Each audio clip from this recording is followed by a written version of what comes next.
सभी प्यारे दोस्तों को हमारे न्यू प्लस पॉइंट क्लासेस में बहुत बहुत स्वागत है।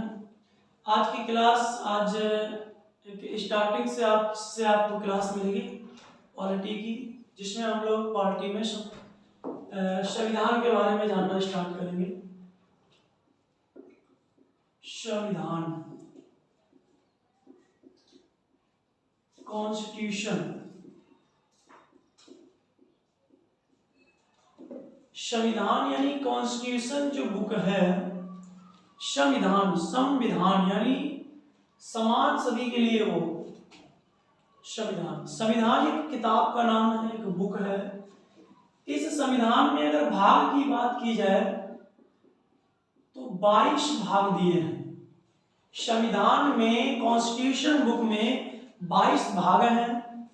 22 भाग में अगर अनुच्छेद की बात की जाए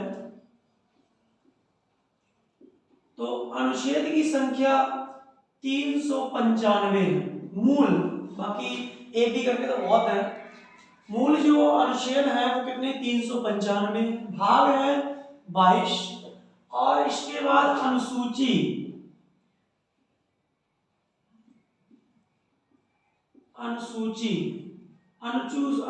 की संख्या 12। शेड्यूल्स जो है 12 है। आर्टिकल जो है वो 395 है और जो पार्ट है वो आपके 22 है। अब ये जो जितनी भी बड़ी चीजें कोई बदलाव संविधान में किया जाता है तो वो आपका जो भी बदलाव किया जाता है वो आपका अनुसूची में जोड़ा जाता है, अनुसूची में बदलाव किया जाता है। तो इस तरीके से कॉन्स्टिट्यूशन में जो भाग है वो 22 है, अनुच्छेद जो है वो 395, अनुसूचियां जो है 12। अब बात करते हैं कि ये संविधान किनके लिए लागू होता है। संविधान के अनुसार क्या चीज होती है। जैसे आप 3 चीजें देखी होंगी। एक संविधान होता है, संविधान, और एक शब्द चलता है आईपीसी धारा। एक संविधान चलता है और एक चलता है आईपीसी धारा। अब हम लोग ये देखते हैं कि जो आईपीसी धारा होती है ये, और एक होता है आईपीसी धारा होती है और एक होता है सीआरपीसी। इनके काम क्या होते हैं, ये कब किसको, जैसे संविधान जो है ये पॉलिटी यानी राजनीति में लागू होता है,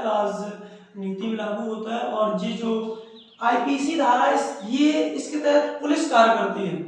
इसके तहत संविधान के तहत देश कार्य करता है और आईपीसी के तहत पुलिस कार्य करती है, और सीआरपीसी के तहत कोर्ट जो होते हैं वो कार्य करते हैं। यानी कोर्ट जो भी सजा सुनाती है वो सीआरपीसी के तहत सुनाती है। पुलिस जो भी कार्य करती है वो आईपीसी के तहत करती है, और देश में जो भी कार्य होता है वो संविधान के तहत होता है। संविधान जो हम लोग पढ़ने वाले हैं आईपीसी सीआरपीसी, इसमें हम लोग पढ़ेंगे। और इसके बारे में जब आप कोई व्यक्ति नौकरी लग जाती है, उसके जब ट्रेनिंग पे जाता है तो ये चीजें सब बता जाती है। फिर भी आपको बेसिकली जितनी भी जनरल यूज करने वाली आईपीसी धारा है वो आपको बता दी जाएगी। अब हम लोग पढ़ने वाले हैं वो हम लोग पढ़ने वाले संविधान को। अब हम लोग जो पढ़ने वाले हैं संविधान को, तो संविधान में आपने देखा कॉन्स्टिट्यूशन जो है उसके भाग 22 होते हैं, अनुच्छेद 395 होते हैं और अनुसूची 12 होती है। अब हम लोग इसमें पढ़ने वाले अनुसूची। तो अनुसूची अगर देखी जाए तो इसमें क्वेश्चन बनता है मूल संविधान में। एक शब्द आता है कि मूल संविधान में अनुसूची कितनी है। तो मूल संविधान में अगर अनुसूची, पेपरों में पूछा जाता है, मूल संविधान में अगर अनुसूची की संख्या आती है तो वो होती है 8। मूल संविधान में अनुसूची की संख्या जो होती है वो होती है 8। क्लियर है इतनी बात। इसके बाद वर्तमान में अगर पूछी जाए, वर्तमान में जो मूल यानी अनुसूची है वो अनुसूची की संख्या है, क्या कहते हैं, अनुसूची की संख्या है 12। यानी कितनी अनुसूचियां जोड़ी गई, 4 अनुसूचियां अलग से जोड़ी गई संविधान बनने के बाद। और ये कब जोड़ी गई ये आपको बताई जाएगी, किस संविधान संशोधन के तहत जोड़ी गई ये आपको बताई जाएगी। तो पहली चीज हम लोगों ने क्या देखी कि संविधान जो है भाग 22 होते हैं, अनुच्छेद 395 होते हैं, अनुसूचियां 12 होती हैं। क्वेश्चन पूछा जाता है मूल संविधान में अनुसूचियां कितनी है, तो वो 8 होती हैं। वर्तमान में कितनी है, तो 12 होती हैं। यानी कितनी अलग से अनुसूचियां जोड़ी गई, तो वो जोड़ी गई आपकी 4 अनुसूचियां अलग से जोड़ी गई। अब हम लोग इस क्रमबद्ध से ये 12 अनुसूचियों को पढ़ेंगे। ठीक है, तो इतनी चीजें सबको क्लियर हो गई होंगी आई होप। तो अब हम लोग पढ़ना स्टार्ट करते हैं सूची को।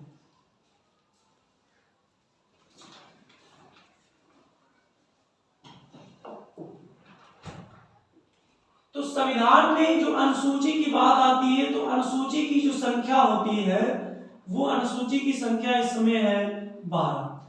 पहले कितनी हुआ करती थी 8, ऐड कितनी हुई है 4 अनुसूचियां अलग से जोड़ी गई, 9वीं अनुसूची, 10वीं अनुसूची, 11वीं अनुसूची और 12वीं अनुसूची, ये 4 अनुसूचियां अलग से जोड़ी गई। पहले 8 अनुसूची थी, वर्तमान में 12 अनुसूचियां। अब हम लोग इन अनुसूचियों को पढ़ेंगे। तो सबसे पहले जैसे अनुसूची आती है, अगर सबसे पहली अनुसूची आती है तो वो आती है कि जो अपना राज्य है, राज्य संघ यानी राज्यों का संघ, यूनियन, जो अपना भारत है वो राज्यों का क्या है, संघ है। तो पहली अनुसूची में है राज्यों का संघ, राज्यों का संघ, यानी इसमें भारत के जितने भी राज्य हैं, जो भी भारत की भूमि है उसका दिया गया है। जैसे भारत में अगर क्या कहते हैं राज्यों की बात की जाती है, तो भारत में जितने भी राज्य दिए होते हैं वो सब हो जाते हैं, जैसे 28 राज्य हैं वर्तमान में, और 8 जो है वो केंद्र शासित राज्य हैं, केंद्र शासित राज्य हैं। अब बात आती है कि राज्य और केंद्र शासित राज्य में क्या अंतर होता है। तो राज्यों में जो होते हैं वो मुख्यमंत्री का पूरा सिस्टम चलता है, और केंद्र शासित जो राज्य होते हैं उसमें कुछ पद, कुछ पावर ऐसे होते हैं जो मुख्यमंत्री को दी जाती है, बाकी पावर केंद्र शासित केंद्र में रहती है, यानी प्रधानमंत्री दिल्ली में रहती है।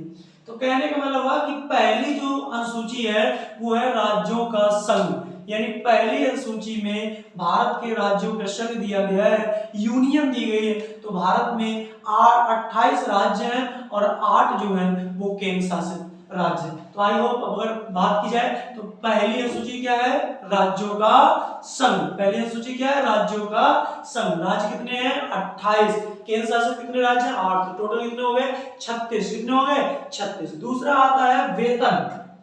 जो दूसरी अनुसूची है, दूसरी अनुसूची में वेतन को बारे में लिखा गया कि किसका कितना वेतन रहना चाहिए। तो वेतन के बारे में बात की गई है दूसरी अनुसूची में। तो पहली अनुसूची क्या बताती है, राज्यों का संघ। दूसरी अनुसूची क्या बताती है, वेतन के बारे में। किसके बारे में बताती है, वेतन के बारे में। तीसरी बताती है शपथ।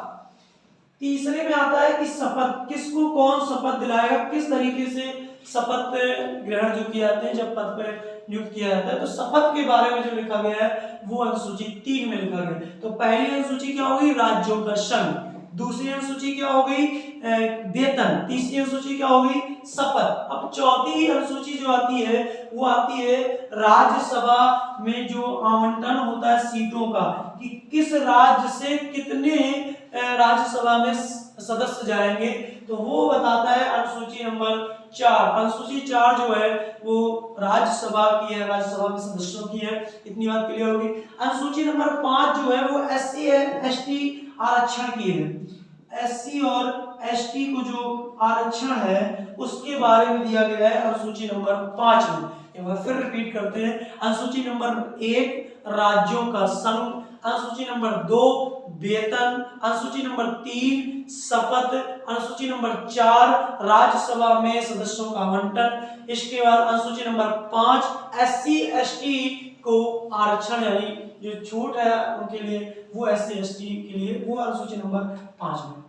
अब बात करते हैं इसी पे अनुसूची नंबर 6 की। तो अनुसूची नंबर 6 में क्या होते हैं, कुछ राज्य जो उस समय पिछले राज्य थे, कुछ राज्य जो थे पिछले राज्य थे, उनके बारे में एक प्रकार से उनको एक अतिरिक्त कानून दिया गया, एक उनके लिए अतिरिक्त छूट दी गई। एक प्रकार से कह सकते हो 4 ऐसे आपके राज्य थे जिनको, जैसे असम आपका आता है, मेघालय, मणिपुर, असम, मेघालय, त्रिपुरा और मणिपुर, मिजोरम, सॉरी मणिपुर नहीं है, मिजोरम। ये चार ऐसे राज्य हैं जिनको एक अलग से, यानी यहाँ पर बहुत पिछड़ी सिस्टम था बहुत, तो इनको एक प्रकार से अलग दिया गया।